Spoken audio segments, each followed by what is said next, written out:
இது ஏதோ போஸ்டங்கில் ஒரு மக்களோட காப்பி மாடல் பேட்டரி மாதிரி இருக்குது. அவுட்புட் வரல, சார்ஜ் ஆகலை, சரி பண்ணி தாங்கன்னு ராணிப்பேட்டிலேருந்து அனுப்பியிருந்தாங்க.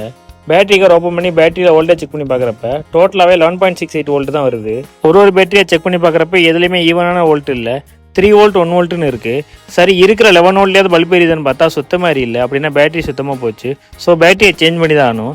ஃபர்ஸ்ட் நிக்கல் சிப் எல்லாத்தையும் வெட்டிட்டு பிஎம்எஸ் போர்டோட ஸ்க்ரூவை கழட்டி பேட்டரியை தனித்தனியாக எடுத்துக்கிட்டேன். பழைய பேட்டரி 2Hல இருக்குது. நம்ம எப்பவும் போல 2.5Hல அதை மாற்ற போகிறோம். அதனால் ஆர்டரா பேட்டரியை மாட்டிட்டு போர்டையும் மாட்டிட்டு எல்லா பேட்டரியும் பிஎம்எஸோட சால்ட்ரிங் பண்ண போகிறேன்.